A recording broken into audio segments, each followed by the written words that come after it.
Hola, buenas tardes. La clase de hoy día se va a referir a un tema que es la erosión, transporte de sedimento y la sedimentación, que tiene un tremendo impacto en nuestro entorno y, y por eso es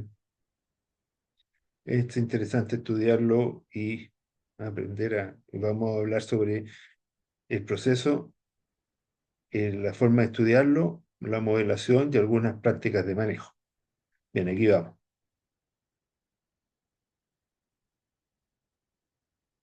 Y ahí vamos. Entonces, el problema pasa primero la erosión, el transporte, la sedimentación, su moderación y su manejo. Todo esto se relaciona con la conectividad hidrológica. La conectividad hidrológica es la forma como distintos elementos de almacenamiento se conectan en una cuenca para permitir, por ejemplo, almacenar el agua y transportar el agua de un elemento a otro, generando la escorrentía superficial y subterránea. Este es un ejemplo del ciclo hidrológico, donde podemos ver los elementos de almacenamiento que hay, por ejemplo, la nieve, glaciares, embalses, ríos, humedales, zonas agrícolas, zonas industriales, ciudades. Entonces podemos ver cómo hay distintos elementos a lo largo del paisaje de una cuenca, de un territorio, podemos llamarlo de distintas formas, ¿se fijan? En los cuales va a haber procesos de almacenamiento y transporte de agua, pero no solamente de agua, también va a haber cosas que vienen disueltas y transportadas en el agua, como por ejemplo los sedimentos, y más adelante vamos a ver los mecanismos de transporte de los contaminantes. Entonces, ahora esta clase es sobre los sedimentos. Esta es una vista del humedal costero de Huentelauquén. Esto corresponde a la desembocadura del río Choapa. Estoy tratando de mostrar el video, pero justo para variar está puesto algo del Zoom justo donde está la opción de echar a andar el video, entonces no me deja. Eh, Diablo. Ahí está, ahí apareció la opción. Entonces ahora podemos ver la vista del humedal de la desembocadura de Choapa, que es el humedal de Huentelauquén, que es un sitio Ramsar. Ahora, un humedal costero, esto se me olvidó decir, este es un humedal costero. Esto está formado por los sedimentos que ha transportado el río Choapa a lo largo de su recorrido, a lo largo de su cuenca, se produjeron estos sedimentos, son transportados por el río, y como normalmente el río no tiene la potencia necesaria para romper la barrera, se va formando este delta donde se acumulan los sedimentos y se forma una humedad costera. En crecida, el río va a romper la barrera y va a transportar los sedimentos mar afuera, aportando con nutrientes a la zona costera, esta zona de acá donde hay un hábitat, también un hábitat costero, y que las zonas de desembocadura de ríos, por ejemplo el Golfo de Arauco, son zonas altamente productivas porque justamente los ríos como el Biobío, el Itata aquí, o el Maule son ríos que aportan una gran cantidad de nutrientes, por lo tanto hay un ecosistema bien diverso y eso genera una zona de alta actividad pesquera. No es casualidad que haya habido un accidente hace poco de dos barcos pesqueros en la isla, cerca de una isla del Golfo de Arauco, porque ahí hay una zona donde, como les digo, hay mucha actividad pesquera por los nutrientes que trae el río Biobío. Entonces, todo este tema del transporte de sedimentos, los nutrientes que vienen adheridos a los sedimentos, es un tema natural, que no es malo. Nosotros vivimos en el Valle Central, que es una depresión rellenada con sedimentos que vienen desde la cordillera de los Andes. Entonces, son procesos naturales. ¿Dónde ocurren los problemas? Cuando el hombre interviene y van ocasionando cosas que rompen los equilibrios naturales. Entonces, en general, el transporte de sedimento ocurre aquí, en esta etapa. Tenemos una primera etapa en la parte superior de la cuenca, donde está la pérdida de suelo. Los sedimentos son un tipo de suelo. Podemos asociar el suelo con el sedimento. Va a depender de la mirada que tengamos. En la mirada ambiental hablamos de sedimentos, en la mirada agrícola hablamos de suelo. Pero básicamente hay una zona donde se produce erosión que se liberan los sedimentos, son transportados y después se produce la sedimentación en la parte baja. ¿Se fijan? Entonces vamos a tener una parte alta donde se produce la. En un segundo le tengo que conectar la batería del computador. Ahora sí. Entonces tenemos una zona alta donde se produce la erosión, una zona de transporte y una zona de sedimentación, por ejemplo, el humedal. Entonces vamos, ¿cómo se produce la erosión? La erosión se produce por una gota de lluvia que viene con energía cinética e impacta el suelo. Una gota de lluvia que impacta el suelo. Ustedes dirán, bueno, pero es una gotita nomás. Sí, pues pero tiene energía cinética, impacta el suelo y libera pequeñas partículas de suelo que van siendo transportadas por la escarrentía superficial que produce el agua al no infiltrarse. Entonces, este es un proceso que va avanzando en sí mismo y va generando estos surcos. Fíjense aquí, la erosión empieza a generar estos surcos que son canales y ahí se empieza a acelerar el proceso de erosión y de transporte.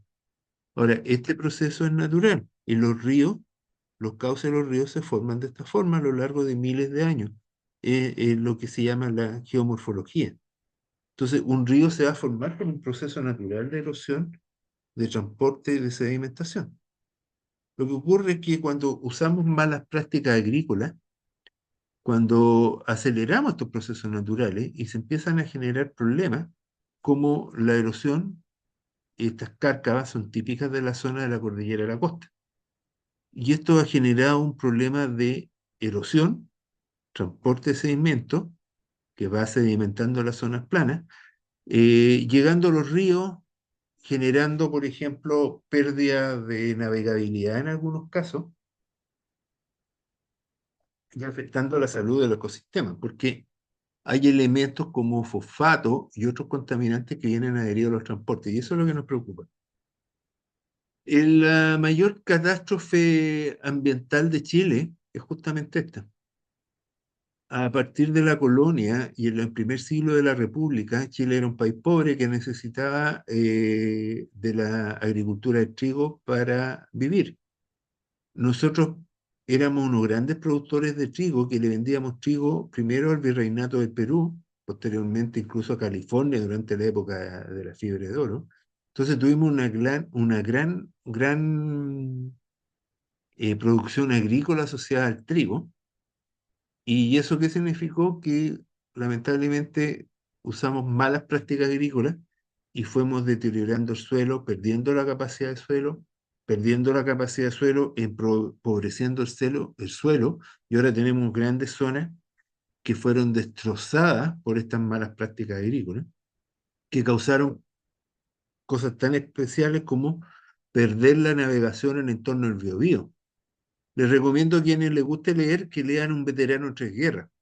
Es la historia de un soldado chileno que participó en la Guerra del Pacífico, en la Guerra de la Araucanía y en la Guerra Civil de 1891. Un elemento bien interesante en esa historia es que él vivía en Angol y viajaba navegando a Concepción.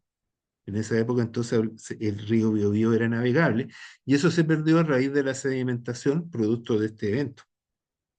Entonces, eh, como les decía antes, el proceso de erosión, sedimentación es un proceso natural, pero empieza a ser complicado en zonas agrícolas porque nosotros fertilizamos los campos y ya hay distintos nutrientes, y el más complejo y en el que vamos a prestar un poco más de atención en este minuto es el fosfato. El fosfato es un nutriente que se utiliza para fertilizar los suelos, pero que se adhiere a los sedimentos. ¿Por qué se adhiere a los sedimentos? Porque tiene carga positiva, la partícula de suelo tiene carga negativa, entonces eh, se adhiere y va siendo transportado. Y al transportarse genera un efecto que se llama eutroficación. Todos estos sedimentos vienen con metales pesados y con fosfato. Entonces, esto es un tema indeseable. También es una complicación agrícola, en el sentido de que los sistemas de riego se ven tapados por este material fino que está en un río. Entonces, ahí el tema de la sedimentación se transforma en un problema por la contaminación, por el depósito de los sedimentos, y este problema puede generar eutroficación, donde hay pérdida de calidad de hábitat. Y es una situación que está afectando mucho el lago. En este minuto el lago Villarrica está severamente complicado por este proceso. Entonces, ¿cómo ocurre la erosión? Primero que nada, la erosión ocurre por el impacto de la precipitación que suelta las partículas. Entonces después ocurre la escorrentía y empieza a transportar esas partículas. Y ese es un proceso que empieza a agrandarse, se va aumentando en sí mismo. Entonces, ¿cómo lo puedo controlar? Poniendo elementos que lo paren. Por ejemplo, la vegetación. La vegetación eh, puede disminuir la presencia de la velocidad del escurrimiento, aumenta el coeficiente de rugosidad de Manning, básicamente. Entonces, disminuye la capacidad de transportar el sedimento. Otra cosa es tratar de tomar medidas de infiltración, aprovechar pequeñas depresiones para acumular el agua. Entonces, básicamente, el concepto es tratar de disminuir la velocidad del agua, porque el agua con su velocidad genera la erosión. Eso lo voy a saltar. La erosión entonces es función de dos elementos: la erosividad, que es la capacidad potencial de la lluvia para generar erosión, y la erodabilidad, que es la susceptibilidad del suelo a erosionarse. Después de los grandes incendios forestales, esperaba un mayor aumento de erosión, porque al romperse la cobertura vegetal por el incendio, digamos, todo se quemó, queda un suelo más vulnerable, queda con mayor erodabilidad, entonces una lluvia fuerte genera erosión. Entonces, ¿cómo vamos investigando eso? En primer lugar, hay que hacer mediciones en terreno, que no es nada muy fácil. Podemos tener una cuenca y en una cuenca vamos midiendo los distintos componentes y vamos haciendo análisis. Eso lo trabajamos, tenemos estaciones de la VGA que miden sólido en suspensión. Hay distintos elementos que podemos hacer en ese sentido, pero una cuenca es muy grande. Una cuenca es muy grande y es muy difícil medir. Entonces, en general, lo que trabajamos, y digo trabajamos porque yo también he participado en varios estudios de este tipo, es tratar de instrumentar pequeñas unidades que le llamamos microcuencas o parcelas instrumentales. Entonces son zonas donde se tienen condiciones más controladas y se pueden de esa manera ir aprendiendo sobre el proceso de erosión y cuantificarlo mediante este tipo de ecuación. Ustedes pueden ver después el apunte y revisar la ecuación y la literatura que le adjunto. Uno de los tipos de sistemas para analizar la escorrentía es justamente las parcelas. Las parcelas de investigación, estas son fotos de parcelas que hay en Ningüe. Esta la usamos en un proyecto grande en Ningüe, duró varios años.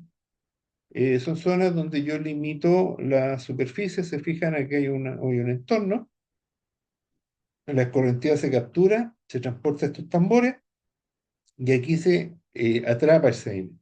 Básicamente se puede medir directamente cuánto es el sedimento que se produce aquí, porque sencillamente lo atrapa. Entonces tampoco puede ser una parcela muy grande porque no sería capaz de medir la cantidad de sedimento atrapado.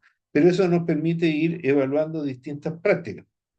Aquí hay fotos de parcelas experimentales que se han hecho en distintos estudios, pero un problema, estas son las de Ningüe, el problema que vamos a tener es que necesitamos que llueva. Entonces algunas veces quedamos complicados porque necesitamos que haya una lluvia y que haya una lluvia que genere erosión. Entonces una de las alternativas a tener que rezar a San Isidro porque llueva es usar simuladores de lluvia. Entonces los simuladores de lluvia es básicamente un sistema de aspersión en el que vamos generando lluvias de diseño, lluvias de estudio, y vamos evaluando qué pasa con distintas condiciones de lluvia. Aquí hay algunos que usaron en Talca, en un proyecto de la gente de la Universidad de Talca, perdón, en la región de Coquimbo, y una forma de medir el impacto de la erosión es colocando clavos de erosión, que son básicamente pequeños rayos de bicicleta. Nosotros usamos rayos de bicicleta que los colocamos y vamos midiendo la pérdida de terreno. Entonces así podemos evaluar la erosión, la cantidad de sedimento atrapado y en función de los tipos de lluvia. Eh, Aquí hay distintos proyectos de la gente de la Universidad de Talca, que hicieron estos estudios, y por acá es un simulador de lluvia que usamos acá en la Universidad de Concepción, en una tesis que hemos desarrollado varias veces. Yo tengo varios simuladores de lluvia construidos. Si alguien quiere estudiar un poco más este tema, puede conversar conmigo. Tenemos bastante experiencia al respecto. Ahora, la medición en terreno nos permite parametrizar modelos. Entonces, una forma ahora de avanzar y de poder estudiar el proceso dentro de una cuenca es con la modelación. Entonces, tenemos distintos tipos de modelos y el más famoso históricamente es el modelo universal, la ecuación universal de pérdida de suelo, USLE, Universal Soil Losses Equation, que es del año 78. Como pueden ver, es algo bastante empírico. Considera distintos factores, R, K, L, S, C, P, cada uno de estos factores, en la pérdida de suelo, el A, la erosividad, la erodabilidad, la longitud, las técnicas de uso y las prácticas conservacionistas. Es una ecuación muy general, muy simple, con esto se partió el tema de la modelación, pero que ha dado resultados interesantes. Es limitado, como todas estas cosas. Entonces, pero se pudo calibrar con estas parcelas. Aquí hay unas fotos de los trabajos que hicieron en Estados Unidos. Después se avanzó a la ecuación modificada, que es la MUSLE, la otra era la USLE, esta es la MUSLE, y que ya empieza a tener algún tipo de relación con la escorrentía. ¿Se fijan? Entonces esto nos permite asociar este proceso a algunos modelos como el SWAT. Entonces ya vamos mejorando un poco. Y aquí aparece el modelo que más se utiliza hoy en día, que es el Soil Water Assessment Tool, el modelo SWAT, que utiliza la ecuación de Musle para simular. El SWAT, ¿qué es lo que hace? Toma la cuenca, la discretiza en pequeñas unidades que se llaman unidades de respuesta hidrológica, y en cada una de estas unidades de respuesta hidrológica, que son homogéneas, donde tenemos similar uso de suelos y similares condiciones. Denme un segundo que tengo a mi perrito ladrando. Entonces, como les decía antes que se pusiera a ladrar mi perro, el modelo SWAT eh, divide la cuenca en subcuencas y cada subcuenca queda dividida en pequeñas unidades homogéneas que se llaman unidades de respuesta hidrológica. Entonces, en cada una de estas unidades homogéneas calcula la escorrentía del modelo y no sé qué pegar, esta cuestión no me funciona. Ahí sí.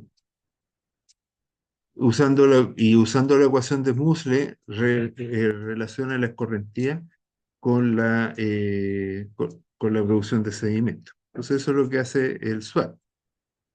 Y bueno, este es un modelo que funciona en base originalmente a GIS, hoy en día utiliza QGIS también. Ahora, ¿cómo controlamos la erosión? Podemos evaluarla, tenemos modelos para hacerlo, pero ahora queremos como ingenieros controlarlo. Entonces, ¿cómo lo vamos a hacer? A través de las buenas prácticas agrícolas. Las buenas prácticas agrícolas, básicamente, como les decía, era controlar la velocidad del agua. Al controlar la velocidad del agua, fue evitar la erosión. Ahí se puso a ladrar de nuevo mi socia, así que vamos a pausar. Bueno, como le iba diciendo, estoy grabando en mi casa, por eso tengo el perro al lado. Eh, el tema básicamente es frenar la velocidad del agua. Y para eso tengo que colocarle obstáculos al movimiento del agua, aumentando el coeficiente de rugosidad de Manning. Entonces, una de las cosas es controlar las laderas, evitar por ejemplo, se fijan que aquí hay elementos que están horizontales. Esto va permitiendo frenar el agua, se acumula y se mantienen los sedimentos en su lugar. Se evita la erosión.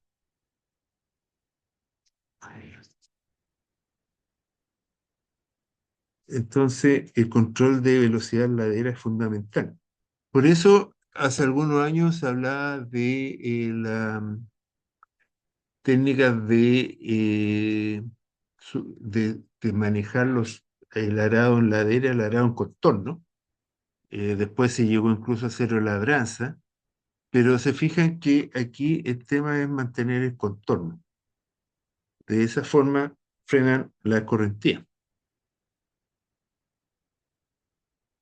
Los pueblos preincaicos usaban las terrazas o los andenes, como le llaman en Perú, para generar este tipo de elementos de contorno y generar suelo para hacer agricultura.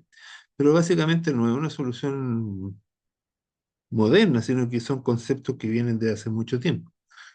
Control de la velocidad en las cárcavas, en los esteros, permite acumular los sedimentos y hacer de esa forma un control, y todo consiste en reducir la velocidad, porque hay ejemplos de reducción de cárcava, reducción de velocidad en distintos esteros mediante algunos diques, por ejemplo, y esto permite incluso generar zonas de acumulación de arena donde se puede recargar agua subterránea.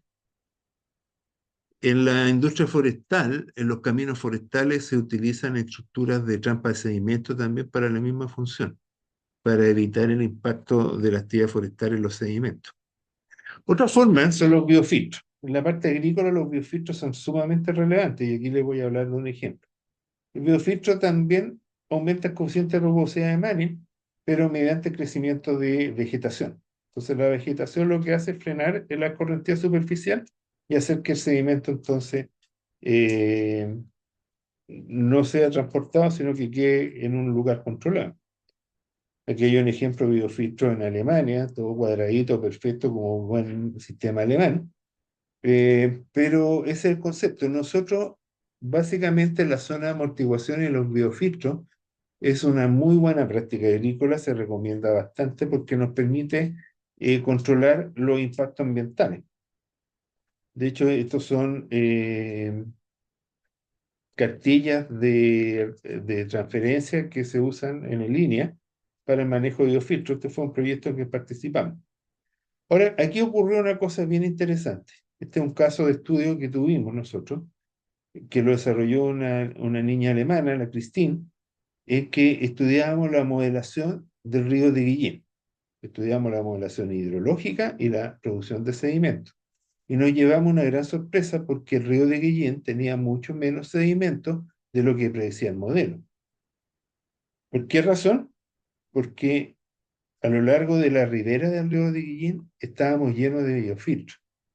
Pero estos no eran biofiltros como estos que están acá, que son hechos intencionalmente, sino que estos biofiltros son producto de la naturaleza y del hecho de que muchos de nuestros agricultores les gusta dejar una zona de monte para separar los terrenos del río, por distintas razones, principalmente para que no entre nadie desde el río al terreno. También algunas veces para amortiguar la crecida y proteger el terreno, pero es muy común en nuestros campos chilenos que exista un monte en la zona ribereña que tiene tremendas funciones ambientales. Estos montes generan una función de biofiltro, generan corredores biológicos para la fauna y protegen los campos también. Entonces tienen una función muy, muy interesante y esto lo estudiamos en un paper que está aquí, en que vimos que los agricultores, justamente Lisette era nuestra socióloga que hizo la entrevista, y vimos que los agricultores en realidad no tenían idea que estaban haciendo una buena práctica agrícola y estuvieron muy contentos cuando se dieron cuenta de que estaban haciendo buenas prácticas de manejo y se puso en valor el, el funcionamiento de esta vegetación de ribereña. Entonces, básicamente, el tema de los sedimentos es un tema natural, lo podemos estudiar, lo podemos modelar, podemos tomar buenas prácticas agrícolas, pero recordemos que son temas naturales que conforman nuestro paisaje, que básicamente son parte de la conformación de la geomorfología de nuestro terreno, pero que la intervención del ser humano, mal hecha, genera problemas. Y a través de esa mala intervención se produce transporte contaminante que puede terminar en eutroficación, como lo que está ocurriendo en varios de nuestros lagos. Entonces, nosotros tenemos aquí una oportunidad de estudio, una oportunidad de medición, modelación y también de aplicar nuestro conocimiento para generar buenas prácticas para permitir la mitigación de impactos ambientales. Eso.